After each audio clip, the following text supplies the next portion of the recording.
lending you money will kill you because of the interest. Why? Because of the lending money will give you high interest.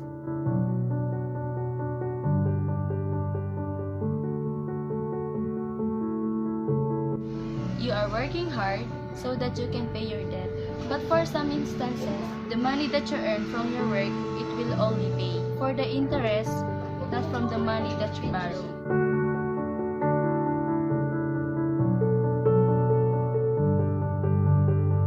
Once told us that lending a money from a person is very difficult.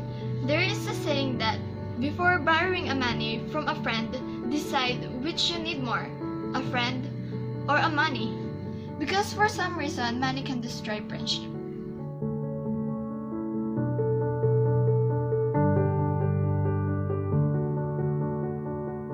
Some people borrows money from their friend, and if that person who borrows money did not pay his debt, there is a possibility that the lender or her friend will get mad.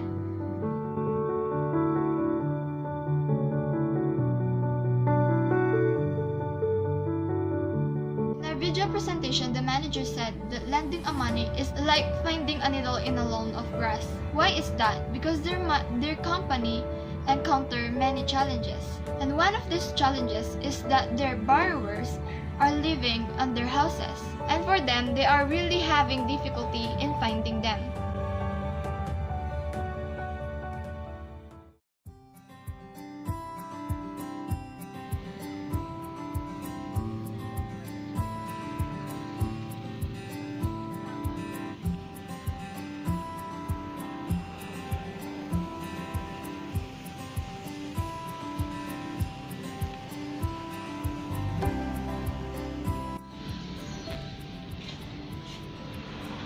Excuse me, miss. Yes, ma'am. Magkano yung gantong bed? 65,000. Pwede ba siyang down payment? Yes, ma'am. 30%. Mga magkano yun? 22,750 po. Friend! Yes? Can you lend me some money? Oh, yes, sure. Thank you! You're welcome. But I have a one condition. Bayaran mo muna yung mga utang na inutang mo sa akin yung last week. Kung wala ka nang maintindihan. So pare, please remember yung utang mo nung September. Sabi mo you can't afford kahit shampoo, Head and Shoulders. Inabot na ng October at November, then December. 5 years ago na ngayon, utang mo forever. Hindi ko nabibili.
asset ka, property, or money na pwedeng pambayad ng utang mo. If a person die, any outstanding debt will be repaid by a property or money na iniwan niya. Depende rin kung secured o unsecured yung loans.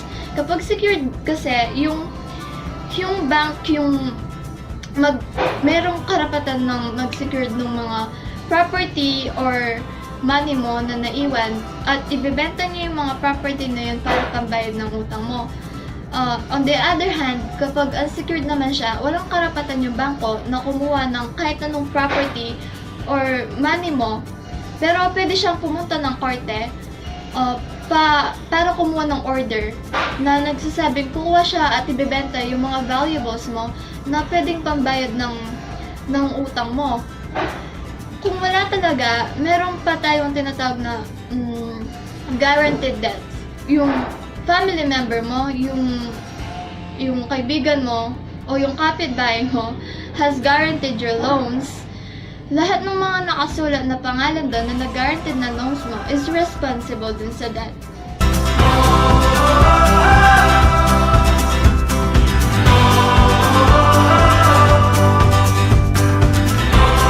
The company has their own attorney which will go in the process.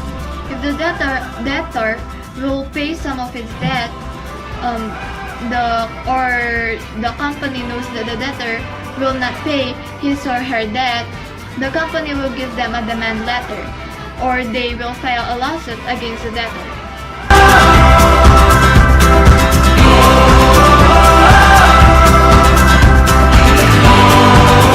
The one who makes the lending decisions are the credit committee, which is the president, vice president, the area manager, and the managers.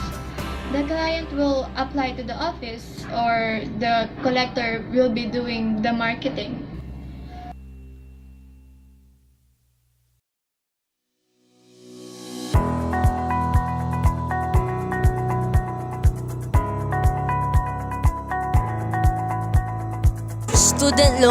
Student loans are offered to college students and their families to help cover the cost of higher education.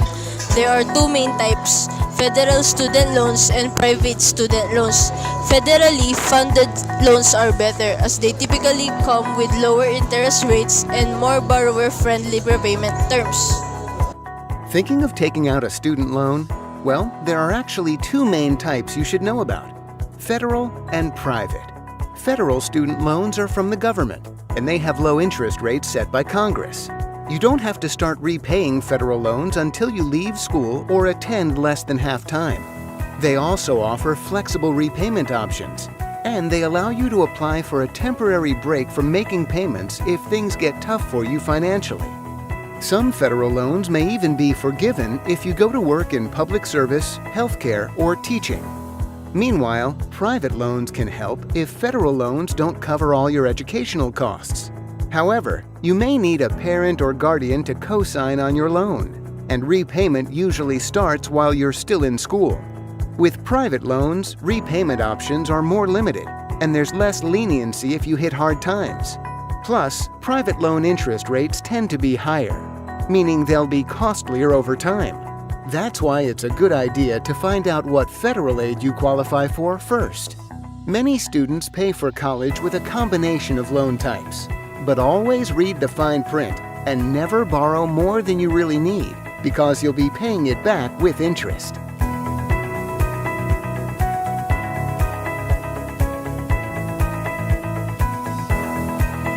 Mortgages are loans distributed by banks to allow consumers to buy homes they can't pay for upfront. A mortgage is tied to your home, meaning you risk foreclosure if you fall behind on payments. Mortgages have among the lowest interest rates of all loans.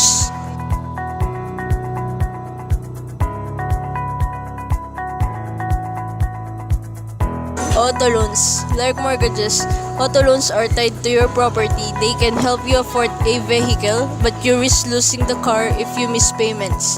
This type of loan may be distributed by a bank or by the car dealership directly, but you should understand that while loans from the dealership may be more convenient, they often carry higher interest rates and ultimately cost more overall.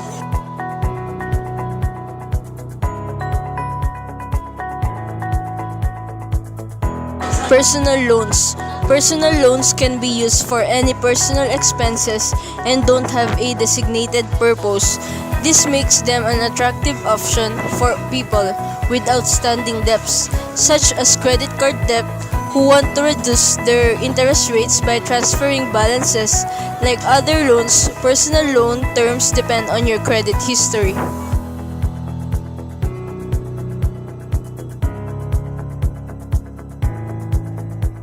Loans for veterans. The Department of Veterans Affairs has lending programs available to veterans and their families with a VA back home loan.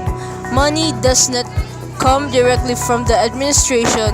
Instead, the VA acts as a cosigner and effectively vouches for you, helping you earn higher loan amounts with lower interest rates.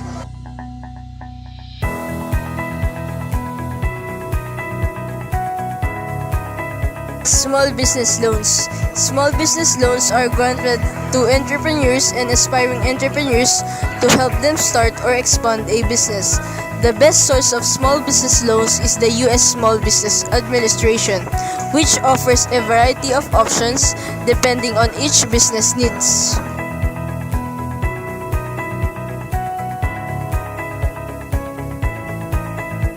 Payday loans. Payday loans are short-term, high-interest loans designed to bridge the gap from one paycheck to the next, used predominantly by repeat borrowers living paycheck to paycheck. The government strongly discouraged consumers from taking out payday loans because of their high costs and interest rates.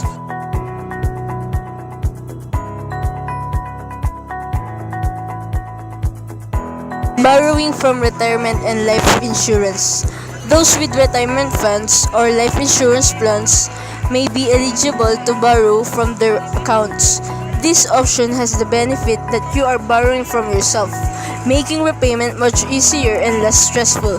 However, in some cases, failing to repay such a loan can result in severe tax consequences.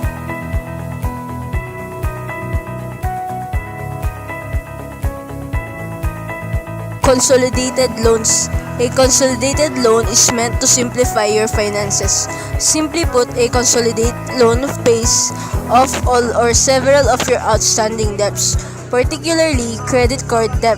It means fewer monthly payments and lower interest rates. Consolidated loans are typically in the form of second mortgages or personal loans.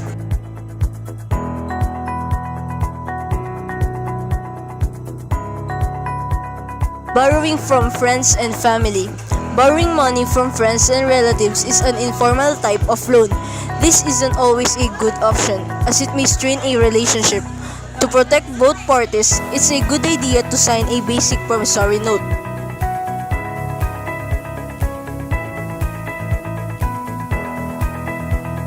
Cash advances. A cash advance is a short-term loan against your credit card. Instead of using the credit card to make a purchase or pay for a service, you bring it to a bank or ATM and receive cash to be used for whatever purpose you need. Cash advances also are available by writing a check to payday lenders.